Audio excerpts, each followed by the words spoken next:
Okay, so we are starting the second half of packing, and in the last video we have already seen that how George and Harris, when they volunteered to pack and give Jerome a little bit of rest.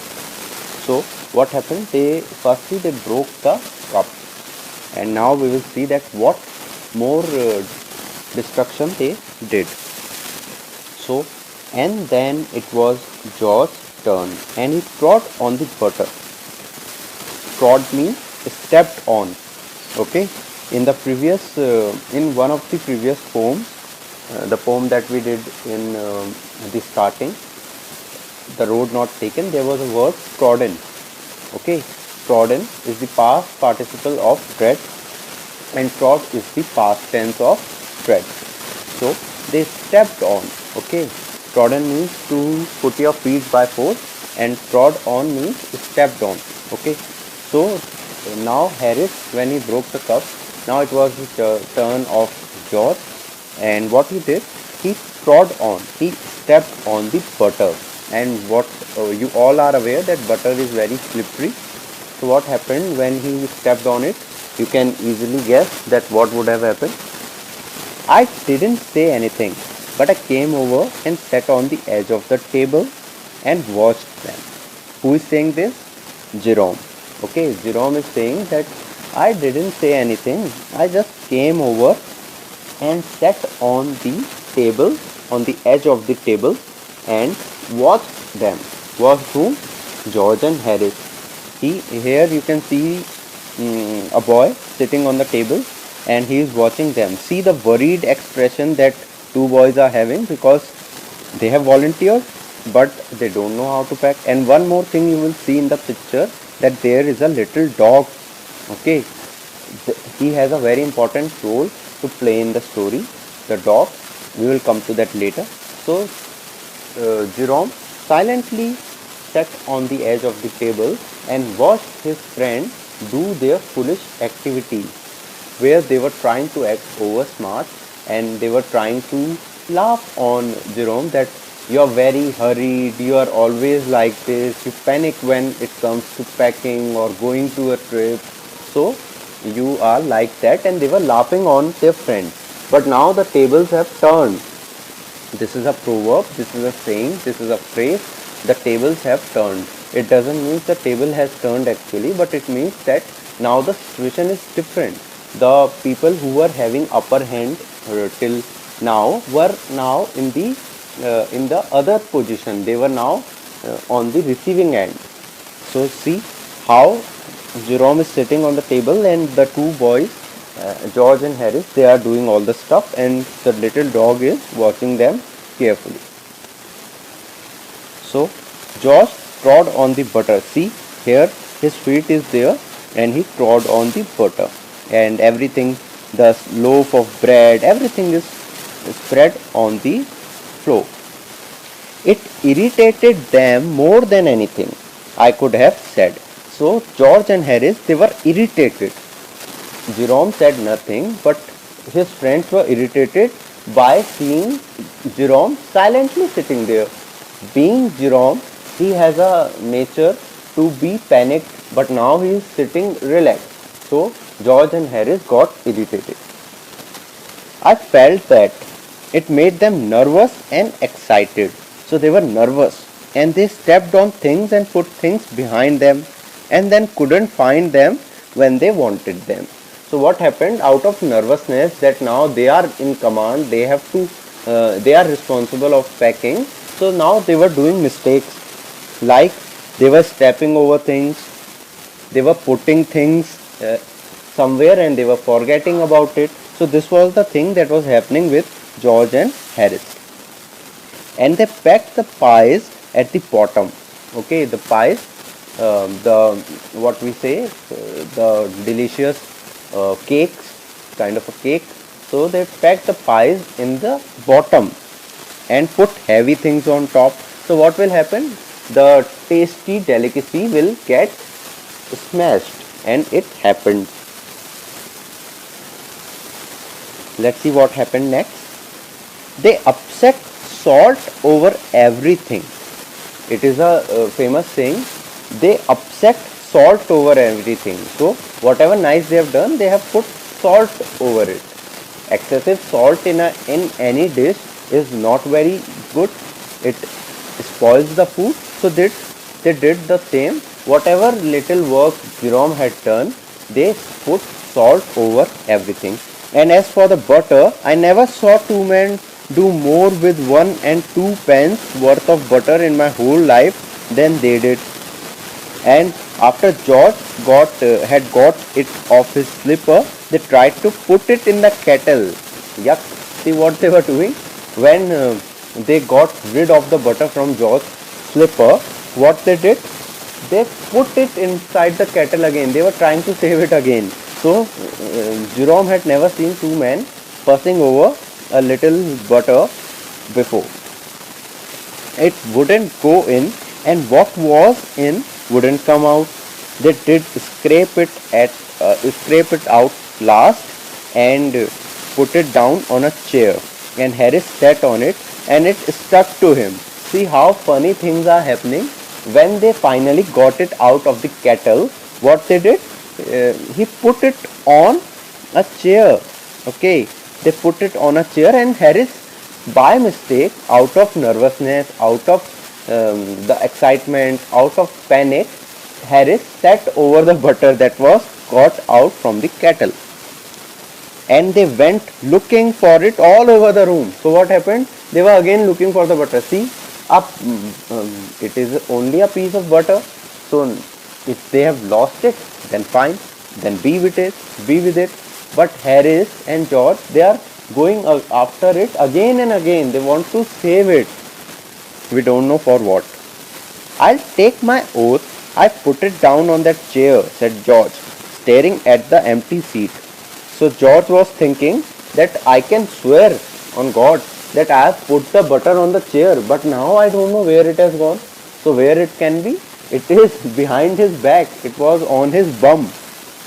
I saw you do it myself not a minute ago, said Harris. Harris also agreed to George that yes, I also saw that you put the butter on the chair. Then they started round the room again looking for it. And then they met again in the center and stared at one another. Just imagine how the things would have been. Like you have seen the movie Hera Fairy, Fir Hera Fairy. Same thing. They were roaming here and there, and then they were coming at each other and looking at each other. The foolish expressions they must be giving, that they are not able to find the butter, and for what? A little piece of butter they are finding. Most extraordinary thing I have ever heard of, said George. So mysterious, said Harris. See, over a piece of butter they are having such discussions that it is a mysterious thing that where the butter could have gone. Then George got round at the back of Harris and saw it. So finally George got behind the back of Harris and he saw it. Why, here it is all the time, he exclaimed. Why, here it is all the time, he exclaimed indigently. Okay, indignantly. So he said it, that why we were such fools, we were looking after it for all over the places, but it was always behind us. Where? Cried Harris, spinning round. So see, like he would have been spinning round and round to find that where the butter could be, but it was stuck on his bum.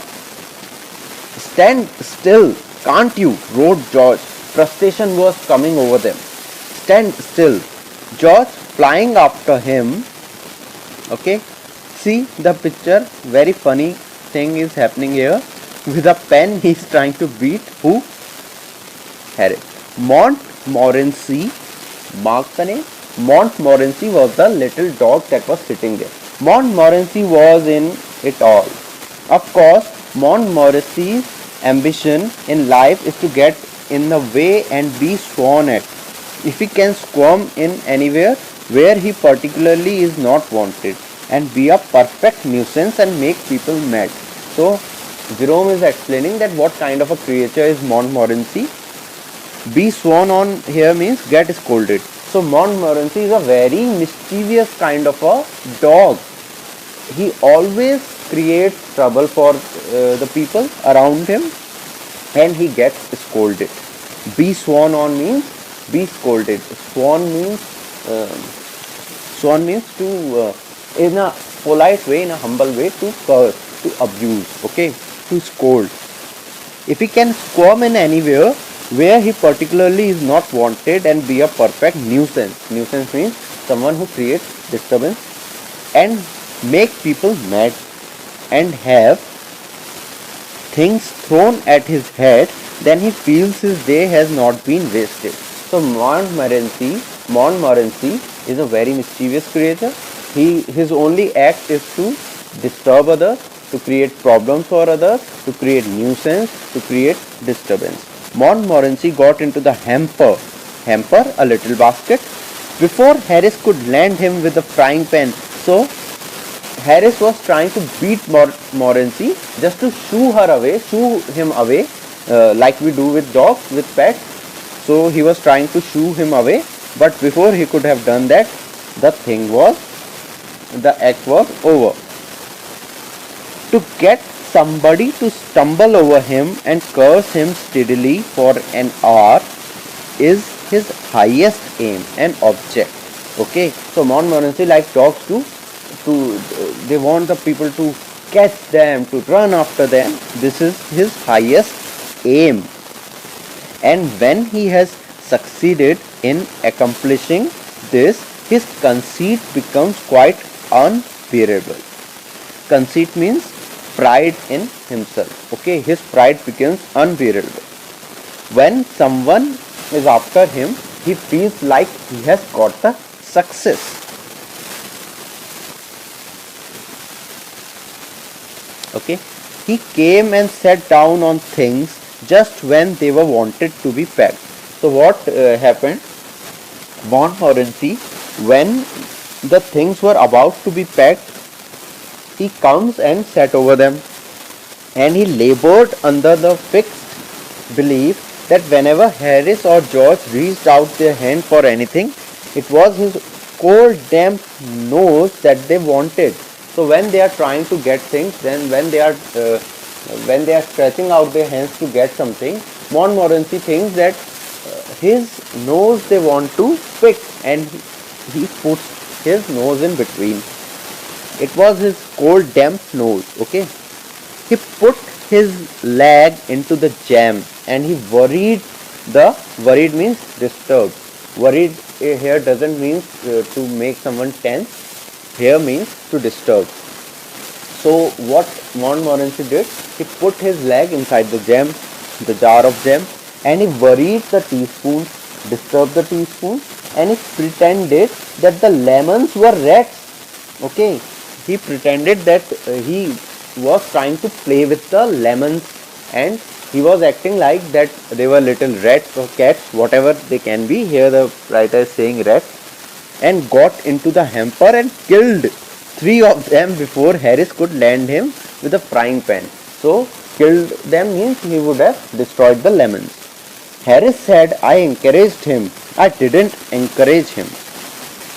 A dog like that doesn't want any encouragement. So who is saying that? Harris is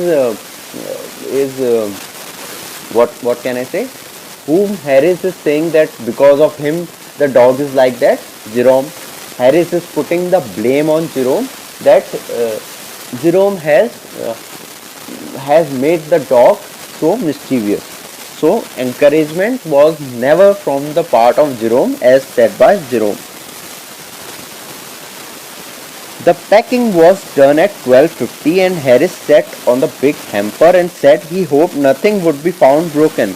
Joe said that if anything was broken, it was broken, which reflection seemed to comfort him. He also said he was ready for bed. We were all ready for bed.